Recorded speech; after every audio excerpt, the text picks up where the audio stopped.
longtemps? Ouais.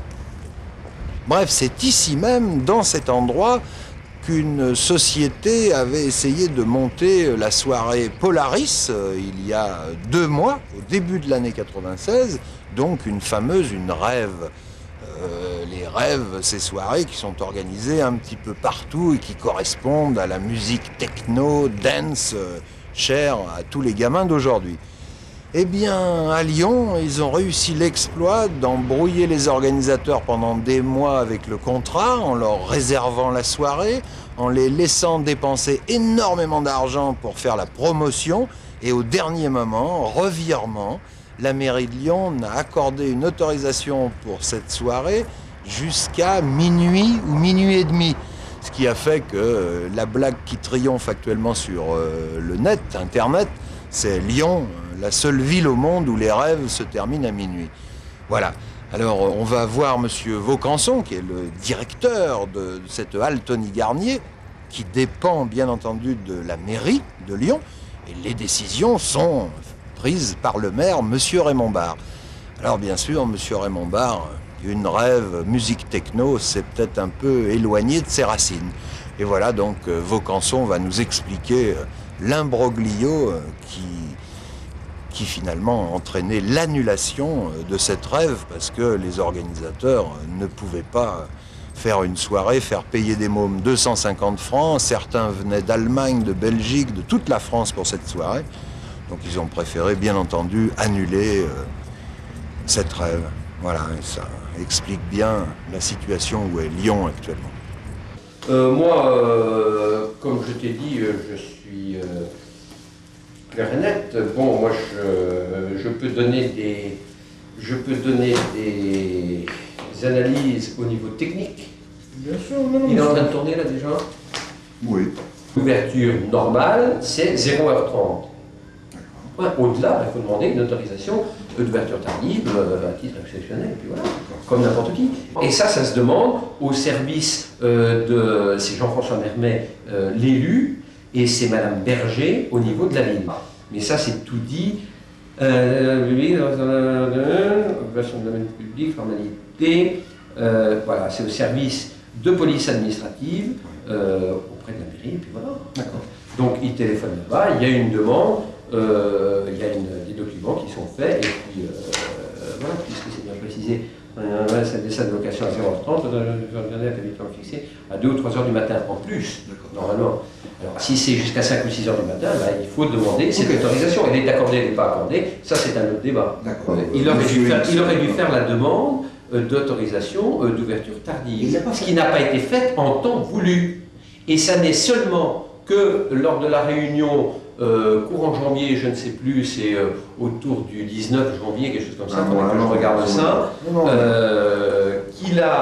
qu'au cours de la réunion, puisque moi j'ai provoqué une réunion, quand j'ai vu comment les choses se débrouillaient, excusez-moi, oui, que j'ai vu comment les choses se déroulaient, je dis il serait peut-être quand même bien d'organiser une réunion avec l'ensemble. Il n'y a pas une réunion à la préfecture ou quelque chose comme ça, ça n'a rien à voir avec ça. Non, moi j'ai jamais eu de réunion, moi à la préfecture. Par contre, moi j'ai organisé une réunion ici avec l'ensemble des services concernés. Il y avait une vingtaine de personnes, d'accord. Et au cours de cette réunion, il a été dit par la ville qu'effectivement, il devait y avoir normalement une demande d'autorisation d'ouverture tardive, ce qui n'avait pas été fait. Donc ils l'ont fait sur le moment. Voilà, moi, après, c'est dans le circuit, c'est dans les tuyaux. Moi, je ne maîtrise plus les choses. C'est normal que pour des manifestations, quand même, où il faut reconnaître, et qu'on ne fasse pas dire ce que je ne dis pas, où il faut reconnaître que c'est sensible. Ah oui, non, parlons même. Il faut reconnaître que c'est sensible. Histoire de drogue. Voilà, bon.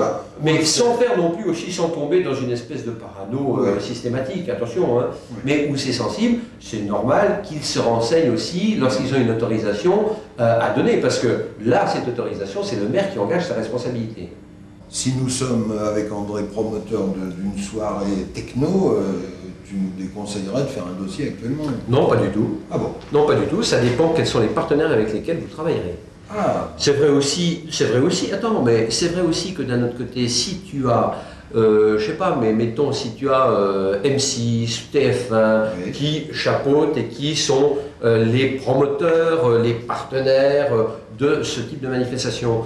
Je pense qu'au niveau des responsables institutionnels qui ont à prendre une décision, c'est quelque part, qu'on le veuille ou non, un garant supplémentaire du bon déroulement de ce genre de spectacle, parce que ces institutions elles-mêmes, elles n'ont pas du tout intérêt à ce que ça se passe mal.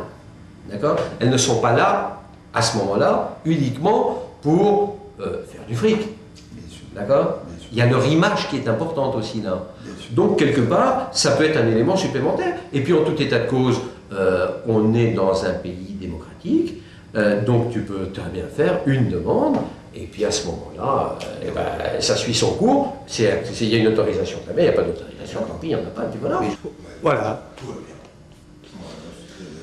Quand même, quelque part, tu vas faire un peu plus parler que ce que j'avais dit. Oui, je crois qu'il n'y a pas de... Qu'est-ce qu'il peut y avoir? 5, 4, Non, il y a rien de spécial. 3, 2, 1, 0. Voilà, c'est terminé. Ah bon, tu penses qu'il y a quelque chose qui peut être délicat? Non, mais non, enfin, je t'en enverrai une copie. Tu m'enverras une copie quand même. Tu es sympa. Non, parce que tu sais, il faut être clair aussi, là, quelque part. C'est toujours rouge, là. Ça a été. Ouais.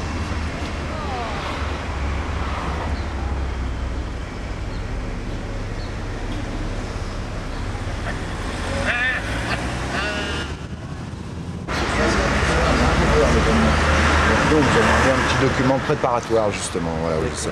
Donc, pour vous, c'est bonne chose. Le G7, ça vaut le coup. Ça peut pas faire de mal, ouais. Bon. Non? Bah ouais. Oui. Vous pouvez le dire que le G7 c'est une bonne chose? La phrase. Pourquoi le G7? C'est parce que vous le pensez. Oui, C'est ce je que pense vous que le G7 est une bonne chose pour Lyon. Oui. Eh ben voilà, c'est bon. On veut des témoignages francs et nets. On l'a, celui-là. Merci beaucoup, monsieur. Bonne journée, en tout cas. Allez, arrête, André. non, arrêtez, allez.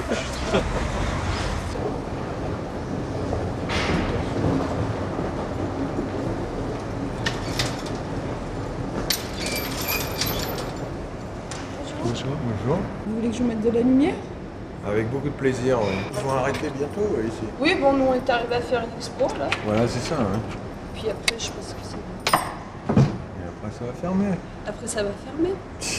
On va peut-être essayer de refaire une expo encore. Oui, en gagnant Mais- une petite après, ouais. Bon, je vous allume. C'est fou, merci beaucoup. Voilà un endroit que l'on connaît depuis l'ouverture de ce monumental échangeur de Perrache. Donc pour nous, dans les années 70, ici, c'était le musée d'art contemporain un peu. L'espace lyonnais d'art contemporain, ça s'appelait. Eh ben, vous avez entendu la dame gentille qui nous a ouvert la porte. Ça va fermer, ça. Alors c'est-à-dire qu'on avait déjà un espace qui était modeste, facile à gérer, où on pouvait faire de l'art contemporain. Non, on est allé là-bas dans la Cité internationale, créer un musée pour lequel on n'a aucune certitude d'avenir. Et là, on a cet endroit qui était génial, où on a vu plein d'expos formidables ici. Ben, la dame nous l'a dit, bon, ça va bientôt fermer.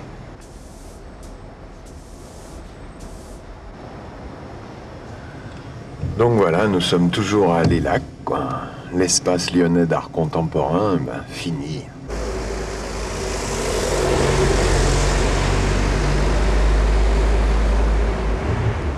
Ici, la chapelle du lycée Ampère.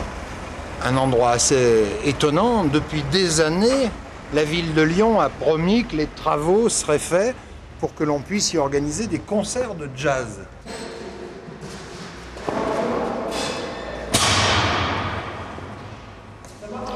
Des années que ça dure, donc la ville de Lyon, vous voyez par exemple, c'est un chantier énorme ici, apparemment il y a 3 personnes dessus. Donc ça fait des années que la ville nous bassine avec ce chantier qui n'avance pas.